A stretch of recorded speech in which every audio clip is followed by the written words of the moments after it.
What's up, everybody? It's AJ, and we're back with another reaction. Do it. Is this your car? Yeah. Okay, I was this close to breaking the window out. There's. It's not that hot. Okay, go to open that door for the and crack the windows open for the dog, and then use your driver's license, please. You can feel it's not. It's 95 degrees. If it inside, I was keeping the AC in. Trust me, I take them with me everywhere. Okay, I just need to see the driver's license. I don't have one with me. To identify. 82.03, I think it is. You could ask for my identification. I don't have to get it unless I've been lawfully arrested. That's the only time. So that's not true. Look it up. I don't need to read the law. She said that out loud. Yeah, that on was camera. crazy. I don't need to read the law. She's I a don't sworn need to law read the enforcement law. officer. She's standing in a Walmart parking lot at 9 a.m. in June. The temperature is 90 degrees outside, and she receives a call about investigating a dog in a car. She found the dog. The dog was fine, but then the owner shows up. And when the owner quotes the exact Texas statute showing and explaining why he doesn't have to show his ID, her response is, I don't need to read the law. Stick around to the end because I'm going to break down what was lawful and what was awful by both the police officers and the citizen involved. But stay with me because it only gets worse from here. Here's the situation. One thing I like about doing these channels is these people practice law. You know what I'm saying? So it's not just me giving my opinion. We get to hear from people who actually know the law, practice the law, know how to read the language and apply it to the situation. Get you some info. June 28th, 2023, 9:14 p.m., Crossroads, Texas. Caller reports a dog inside a car in a Walmart parking lot. Officer Haley Holbert, which we've covered before on one of my recent videos, with the Crossroads Police. Oh, man. In this video, she just arrested dude. Basically for no reason. She told him to turn around. He basically said that he couldn't turn around. He stopped, asked her, was she going to stop traffic? And just cuffed him, basically. I mean, there was more to it. Watch the video, but it definitely wasn't lawful. She shows up to the scene. She finds the car and she finds the dog. But I want to be crystal clear here. Responding to a call about a dog in a car when it's hot outside, that's good policing. That's the right move. But Right. here's what she saw when she arrived. The dog was upright. He was not visibly distressed. And then I want you to notice what she didn't do. She never took the car's temperature. No thermometer, no vet call, no documentation of actual distress by the animal. The dog's condition, which supposedly was the entire reason that she was there, was never actually documented. But here's where we pick it up, where the dog's owner is about to walk out of Walmart, and what happens next has nothing to do with the dog. Is this your car? Yeah. Okay, I was this close to breaking the window out. There's. It's not that hot. It's 95 degrees. It means it's over 100 inside the vehicle. I've been in there. The windows have. She just knows how hot or cold it is inside the vehicle. She needs a different job. Like, if you could touch a window and tell the exact temperature, your talents are being wasted being a law enforcement officer.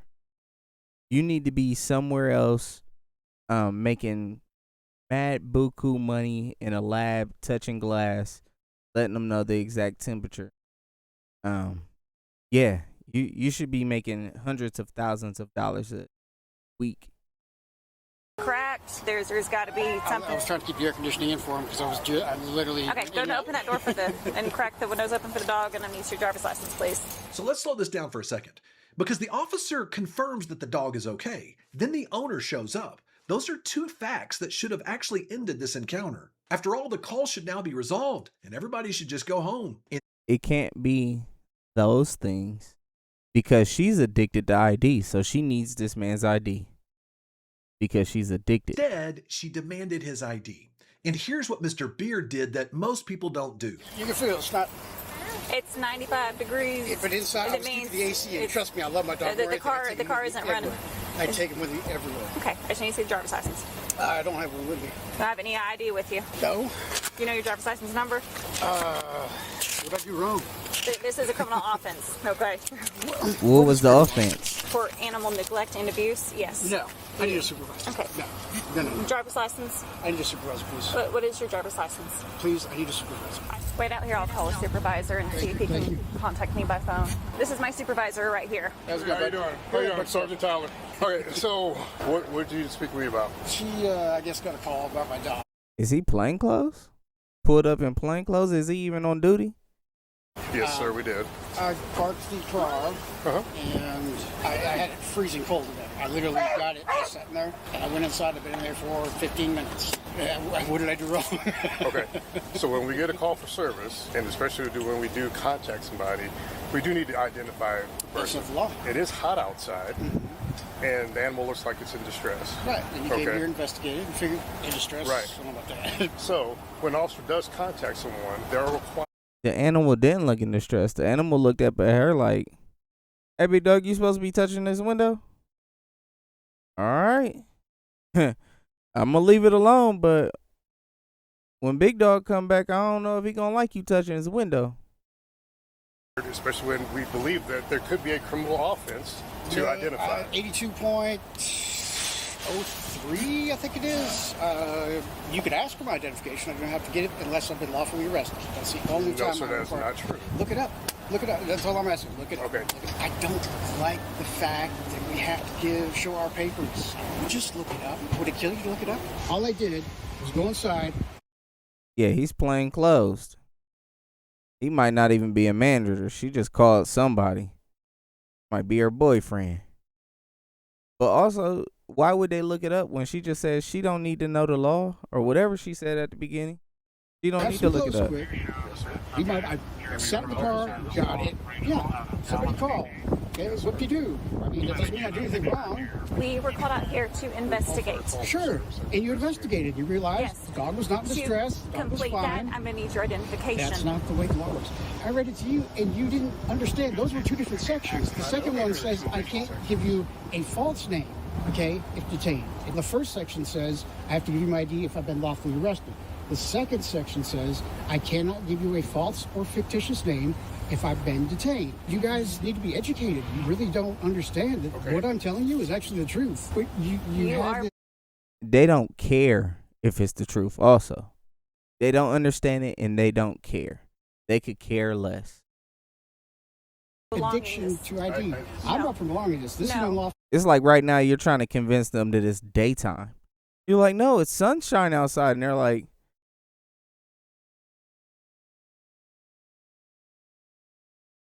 what are you talking about, dude? They're completely oblivious to the words you're saying. And yes, I understand that it's nighttime. And they're oblivious. This is our duty. We have to identify you. Show me the law. You just read it out loud. I know, and you're not understanding because I just read it to I you. know. If they run the VIN on the car, and then get his ID that way. You just admitted on camera that you're running my VIN to get my ID. So what's your reasonable, articulable suspicion that I have committed and committing or I'm about to commit a crime? What's your reasonable, articulable suspicion? Well, there has been no crime The committed. suspicion was the call for service. You Somebody came and called. investigated, realized there was no crime. We don't know that. And now we have failure to identify. No, you That's a don't. secondary My crime. goodness, ma'am, you need to really get educated. Why won't you read it? You won't even read it. I'm out here with someone that I do not know who I'm out here with. I'm not going to get distracted in a cell phone or a computer. To read the law? Do you rather just arrest me? I don't need to read the law. Yeah, you We do. do this day in and day out. Improperly, apparently. He knew the law and he said it clearly. Texas Penal Code 38.2. He out there cooking them. He told her politely and accurately that in the state of Texas, you are only required to provide your name, date of birth, and residence address when you are lawfully arrested, not detained, not questioned, arrested. Let me be clear. Simply providing his name, address, and his birthday would have more than satisfied the requirement under Texas law. But in spite of that, she's asking for something she didn't have a right to ask for, and then a response to him is, I don't need to read the law. Now, I've been handling Which was crazy. It looks like you need to read it because you don't know it. You ever thought about that? No, because you're completely oblivious to what the law says, probably. criminal cases for over 22 years, and I've never heard a more legally dangerous statement come from a police officer that they don't need to actually know or read the law. Because what she just said on camera is that her personal belief about what she can actually demand overrides what the statute should be that she was already trained on and is enforcing. That's not. But that's what it seems like policing has become in America. Based on the videos that I've seen, Not all police, but a lot of it. This works. In fact, that's not how any of this works. So let's break down what I think I'm seeing here. Officer Holbert just activated what I see a lot of officers get involved in, something called ID addiction. You see, this ID addiction comes because most It's like officers crack, become so baby. accustomed to anybody just giving over their ID when demanded to, even though they're not legally required to, that when someone says, no, I'm not giving up my ID, that's not the law, they become reflexively angry about it and they demand it and completely violate their rights. It has nothing to do with an investigative need. It's a bad habit dressed up as authority. Now, Mr. Beard's not a lawyer, but he knew Section 38.02. And watching him stand in that parking lot, calm, holding his own against these three officers who knew nothing about the law, it was remarkable. Here, you know what? I'll look it up. Go for it. A person commits an offense if he intentionally refuses to give his name, residence, address, or date of birth to a police officer who has lawfully arrested the person. They see that. Now, let me make sure you understand what just happened. You have a citizen here My man said, "Oh, that was not what I thought you was about to say. Let me put my eyes on that." reading the law to three law enforcement officers, and none of them reached for their own phone. None of them said, well, hold on a second, let me verify that. None of them said, well, let's check with the DA or let's call our legal advisor. Instead, they dismissed what they heard. Well, because it doesn't matter to them. They're getting paid by the hour. So if your day gets ruined for the rest of the day, that doesn't matter because they're on a shift. You know, their time is not the same value to them as your time is to you because you're not being paid.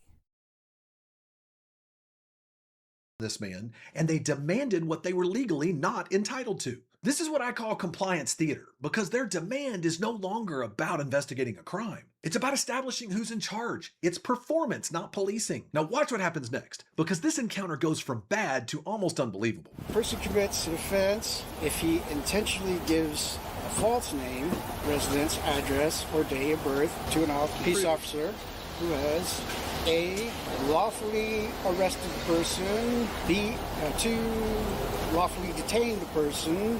Credit yourself. Yes, and you, let me read it again to you. A person commits an offense. You totally not under, you didn't understand. Now I want you to notice this clearly. Sergeant Tyler actually did something that Officer Holbert refused to do. He read the law. Now I got to give him credit for that. He did actually look at it, but he got it all backwards. You see, Texas Penal Code Section 38.02 has two operative parts. Subsection A says you cannot give a false name, date of birth, or address when asked by an officer who has lawfully arrested you or lawfully stopped you. That part is about the accuracy of what you provide. But subsection B is the one that really matters here. It says a person commits an offense, a failure to identify, if they refuse to give their name, date of birth, or address upon request by an officer who has lawfully arrested them. Lawfully arrested. That's the trigger. That's the standard. Did you know hackers and data brokers are constantly trying to track you down? I was hacked and I learned the hard way. My Run bank your accounts, ad, my YouTube run your channel, ad, my get your personal money. information, all of it exposed, and it took months to clean up. Hackers are getting smarter. They're sending sophisticated phishing scams to your inbox and pretending to be someone you trust, all to steal your personal and financial information. Even worse, a lot of this data is collected legally by data brokers who sell it to marketers, recruiters, and yes, even criminals. You signed up for something years ago and suddenly your information is everywhere. And it's not just shady companies. Trusted brands you do business with get hacked and then send you that all too familiar email. We're sorry, your data may have been compromised. That's where Incogni comes in. And honestly, I wish I had known about it sooner. Incogni tracks down your personal data across hundreds of data broker sites and people search databases, then sends removal requests on your behalf. Because data can reappear, Incogni keeps sending requests over and over to keep you off these sites. And with Incogni's custom removals feature, you can send them a link to any site exposing your information, news sites, directories, even search results, and their team will handle the rest. Plus, it's risk-free. Incogni comes with a 30-day money-back guarantee. Try it, and if you're not happy, you'll get a If full you need refund. something like And that, right now, Incogni try is it out, offering get your money back. 60% off annual plans through the link below. It's one of the smartest things you can do to protect yourself. Take back your personal data with Incogni. Use code Hampton Law at the link below and get 60% off the annual plan. Check him out. That's incogni.com/Hampton Law. Now the sergeant use actually the read code. both subsections out loud. He concluded that because subsection A says you can't give false information during this encounter, then that means subsection B means it required him to actually identify. But that's not what the statute says. He confused the Yeah, comprehension isn't everybody's strong suit. accuracy part of the statute with the triggering condition. This isn't just a subtle legal distinction. It's the actual whole statute. It's the reason Beard didn't have to hand over an ID. The sergeant read it. He just got confused about what he was reading. So let me be clear. Subsection A says you have to be arrested in order to be required to give up your identification. Subsection B only talks about giving false information. And I honestly don't know if the sergeant just didn't know the law or if he was just bluffing under the color of his authority. Because I've seen officers speak with total confidence about a law they've misread, expecting their authority to intimidate the citizen not to push back. But that didn't work on Mr. B. Well, that's because it works on a lot of people. There's a lot of sheeple out there who just do what they're told because that's what they're told. It doesn't have to be right. Because now he has his phone out. Here's what can happen because you're refusing to identify yourself. As opposed to bring up your ID and say, here's Hold who I on. am So because you're going hang to on, let arrest me finish. for refusing to identify That's what- myself. You just read it. I read, yeah, Now, I cannot give the you a other- face the other name. part of it But is- why do you please pull it up? I swear to God, I'm not lying here. There was 2 different sections I read, okay? Hang on, listen to me. Oh my God. The other part of it is that when you do that, the other consequence, now we have to impound your dog, and we don't want to do that either. You said you love your dog. Yeah, that would be retaliation. No, sir, it's Yeah. not. We Yes, can't sir, leave it You guys want a would. massive lawsuit on your hands? I mean, you How got is that retaliation? We can't leave the dog here in the car by itself. really? Yes, sir. Now watch what they just did. Because when the law didn't work in their favor, they looked for a different kind of leverage. The dog. Because now we have to impound your dog, and we don't want to do that either.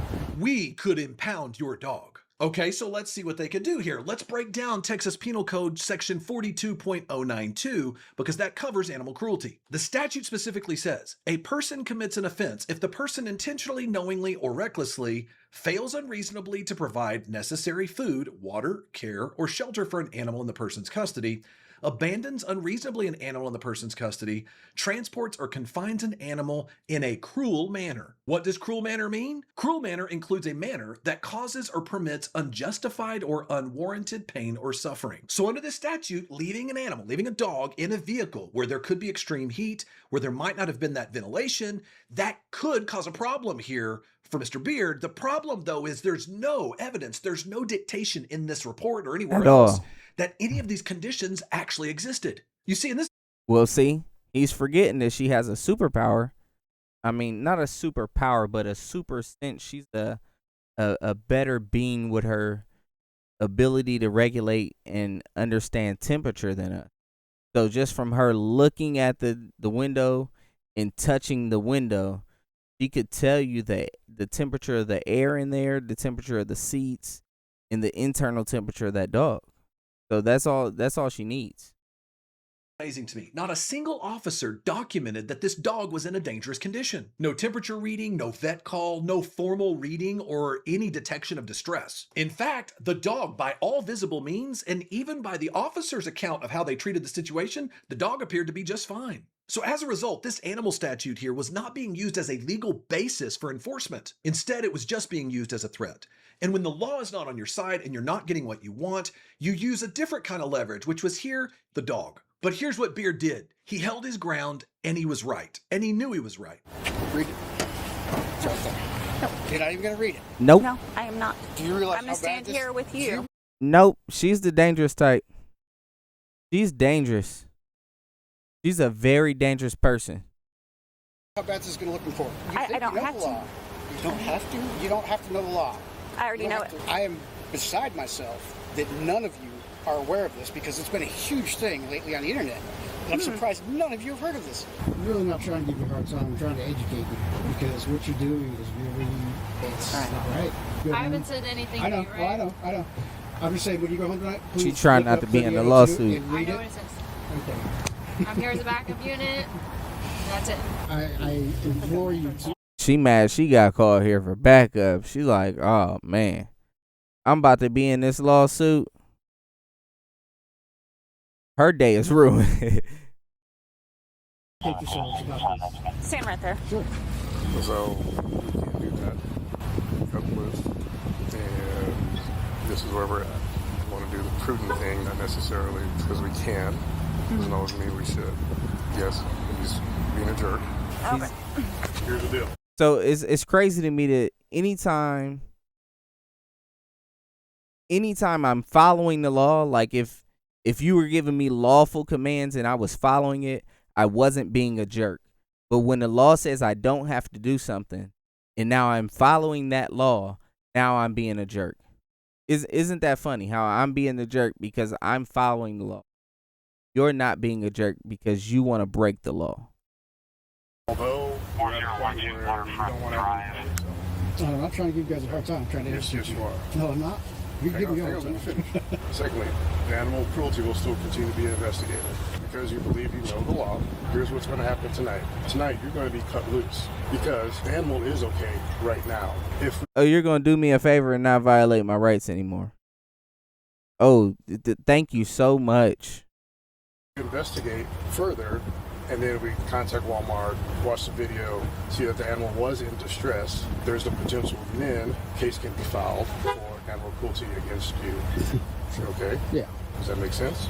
makes sense, but animal wasn't in distress. He's not in distress now. He's We don't probably know. getting a little irritated. But I would I'm sure he have is. been saying Yeah, I don't I'm answer sorry. questions. I wish I could have had you put your hand in the car when I opened the door. It was literally cooler inside. You guys have to We investigate, don't but know that. yeah, but you can't automatically assume the worst We're of it not, either. that's you know? why it's called an investigation. Right. We didn't assume the worst. Yes, you did. That's why we call it investigation. As soon as she came out, she said, "Is this your car?" I was about to break the window. That's assuming the worst. You didn't say, "Could I see?" Well, you already knew what the temperature was. I keep forgetting. They investigate, they contact people, they say, hey, is this your car? Yeah, this is my car. This is your animal? Yes, this is my animal. Can I have your ID, please? Because you're lawfully detained because there is a complaint and possible criminal offense of animal cruelty. Yeah, that's Okay. the 10. Sure, Okay? sure. You are free to go. Go home, take care of your dog. Please look up the law tonight. I don't need to. What do you know? They let him go.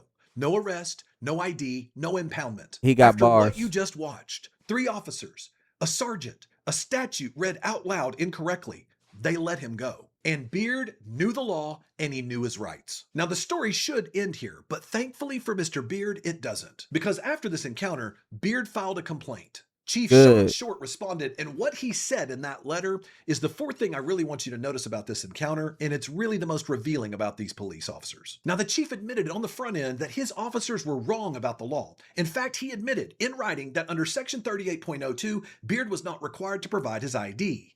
The officers were absolutely wrong. But then, and here's the most shocking part to me, in the exact same letter, he admitted his officers were wrong. He turned around and blamed Beard for the entire encounter. He pointed to what he called Beard's lack of cooperation and his unwillingness to provide his ID as the primary means for what escalated this encounter. Now, let me repeat that. The chief admits that his officers demanded something they had no right to demand from Beard. And then they blame Beard.